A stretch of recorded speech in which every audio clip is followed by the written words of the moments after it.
Rainbow Six Siege over the last 9 years has changed and evolved with time. Because of this, Siege has had a lot of time for some insane metas to form. And in today's video, I'll be going through Siege's entire 9-year life cycle and giving you a glimpse into some of the craziest metas we have ever seen. So strap in, because some of these metas were absolutely game-breaking.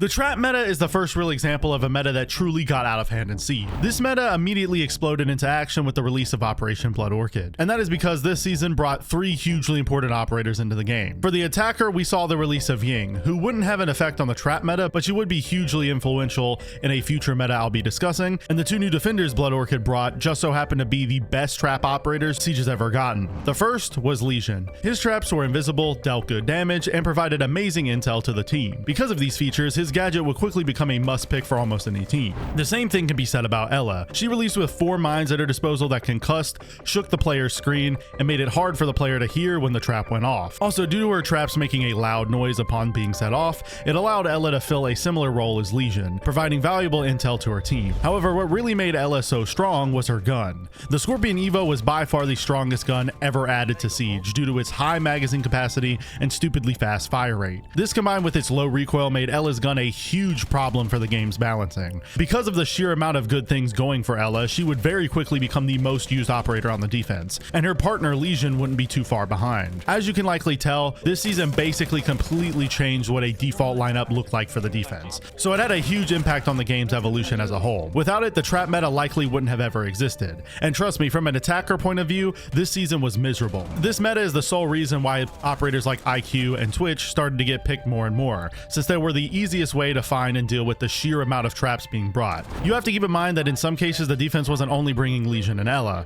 Sometimes you see a Capcan or even a Frost brought on top of all of that, making the attacker's life even more annoying and difficult. It also made it nearly impossible for the attack to catch the defense off guard, since the defense would constantly have info on where the attack was going as soon as they set off a trap. This meta definitely wasn't the worst thing we have ever seen, but it was extremely annoying for the attack to deal with. The same thing cannot be said about the Rush meta, which was likely the most broken meta Siege has ever seen. The building blocks for the foundation of this meta were placed with the release of Operation White Noise. This season was the last operation of year 2, and it was mainly influential due to its introduction of Dokkaebi, the first operator with a global ability, meaning that her gadget with one click of a button would affect the entire enemy team. In her case, when you activated her gadget, she would end up calling all of the defenders, revealing their position with a loud audio cue and kicking all of the defenders off of their cameras. Dokkaebi also had the passive ability of hacking the defense's camera system, which was the first time one team was able to hack the other. On launch, Dokkaebi was considered to be pretty weak due to her awful weapon loadout, but as the season went on, she would eventually become pivotal in the Rush meta. Where this meta would really start taking off was with the release of the following season, Operation Chimera. This season brought the Outbreak event along with some insane additions to the Siege roster. You remember how I said that Dokkaebi was Ubisoft's first ever operator with a global ability? Well, this season Ubisoft would take this new idea to its absolute extreme by making this season's operators both have a gadget like this. Finka had her surges that allowed her to heal, revive, and buff the entire attacking team with the click of a button, and Lion had his EE1D that revealed any moving defender during activation. Now, Finka didn't really impact much at the time, and she didn't really have any influence in the Rush meta. However, Lion launched in such a broken state that it left a permanent scar in people's perception of Ubisoft going forward. The reason Lion was so broken is pretty obvious.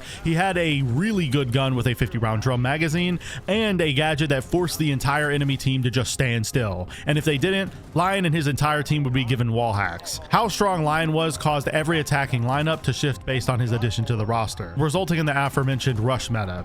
This meta revolved around the attackers picking some variation of Dokkaebi, Lion, and Jackal to apply a ton of pressure onto the defense, and then they'd bring a Ying and or a Glaz to help execute onto the bomb site and go for a plant. This meta was probably the most attacker-sided Siege has ever been. Every attacking round was trivial because with wall hacks, access to the defender's camera system, and flashbangs galore, rounds can be quite easy, especially since the defense didn't have access to a Warden to counter Ying, and they didn't really have any meaningful way to deal with a Lion or a Dokkaebi. This resulted in the defense leaning even heavier into the trap meta, along with picking smoke every round to hopefully slow the site rushes the attack often pulled. Trust me, this meta was absolutely miserable. Many pro players and content creators alike vented their frustrations on it for months, and Ubisoft wouldn't really do anything for a very long time. Now, as new operators began to release, and as the aforementioned trap meta began to get nerfed, players began looking towards new operators to fill that void, and it just so happened to conveniently line up with the release of Operation Parabellum, the second season of Year 3. Parabellum saw the introduction of 2 new defenders to the game, since Chimera brought 2 attackers to even out the operator distribution. The first of them was Alibi, whose gadget was a hologram that mimicked her appearance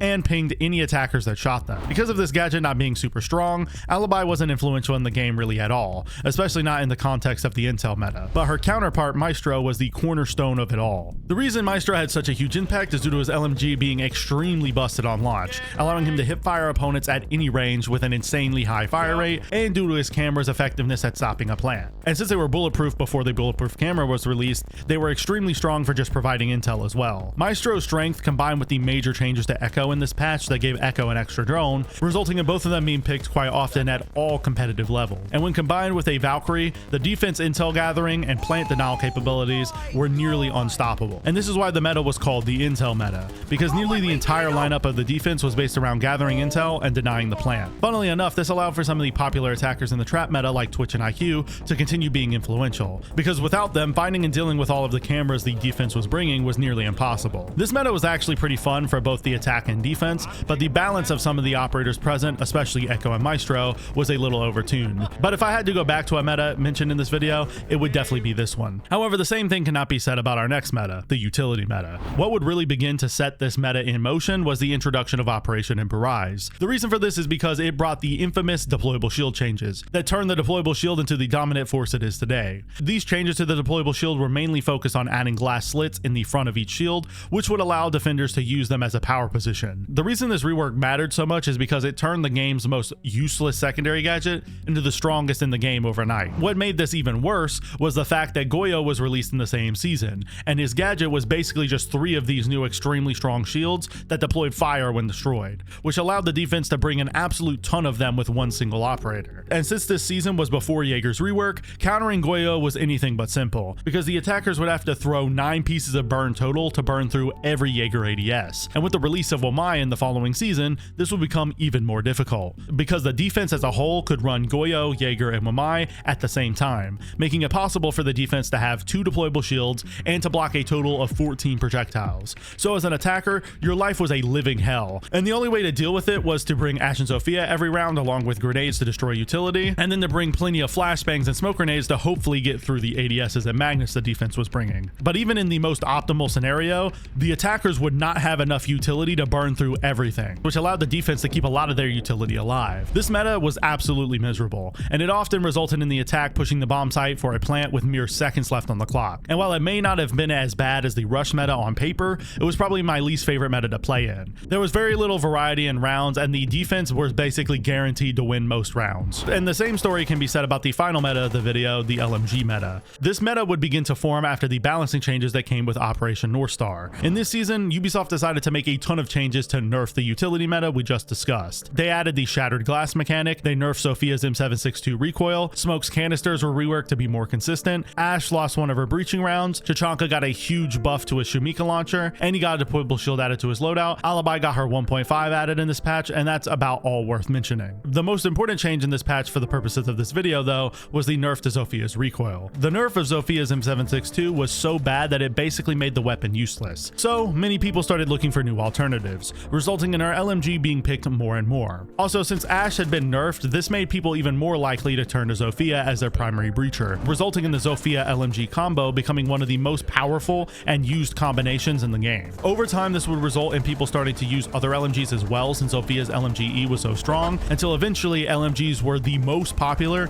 and dominant weapon class in the game. What made them so strong was the fact that Ubisoft had been nerfing ADS speeds, damage, and mobility for many seasons up until this point. So the difference between an LMG and an AR was quite slim. Eventually, people realized that and began picking them to boost their ability to take on multiple enemies, pre-fire, and wallbang opponents. This LMG meta would last for over a year, and it would become a huge pain point for many high-level players and content creators. The LMG meta at the end of the day is quite simple, but trust me, it was annoying for the defense due to how hard it was to win a gunfight against it, and it led to many players begging for change.